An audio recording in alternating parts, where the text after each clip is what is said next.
ರೇಣುಕಾಸ್ವಾಮಿ ಕೊಲೆ ಕೇಸ್ನ 5 ಆರೋಪಿಗಳಿಗೆ ರಿಲೀಫ್. ಜಾಮೀನು ರದ್ದು ಕೋರಿದ್ದ ಪ್ರಾಸಿಕ್ಯೂಷನ್ ಅರ್ಜಿ ವಜಾಗೊಳಿಸಿ ಹೈಕೋರ್ಟ್ ನ್ಯಾಯಮೂರ್ತಿ ರಾಚಯ್ಯರಿಂದ ಆದೇಶ.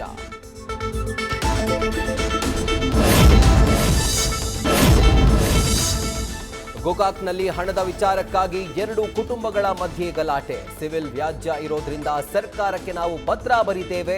ಬೆಳಗಾವಿಯಲ್ಲಿ ಎಸ್ಪಿ ಡಾಕ್ಟರ್ ಕೆ ರಾಮರಾಜನ್ ಹೇಳಿಕೆ.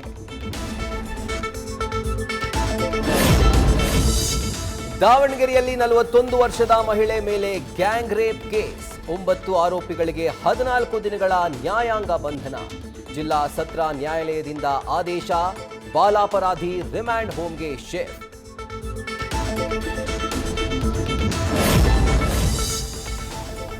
ಕುಂದಾನಗರಿ ಬೆಳಗಾವಿಯಲ್ಲಿ ವರುಣನ ಅಬ್ಬರ. ಶ್ರೀ ಕ್ಷೇತ್ರ ಸೊಗಲದಲ್ಲಿ ಫಾಲ್ಸ್ ಮೈದುಂಬಿ ಹರಿತಾ ಇರೋ ದೃಶ್ಯ ಮನಮೋಹಕ. ಜಲಪಾತಗಳ ವೈಭವ ಕಣ್ತುಂಬಿಕೊಳ್ಳಲು ಆಗಮಿಸ್ತಾ ಇರೋ ಪ್ರವಾಸಿಗರು.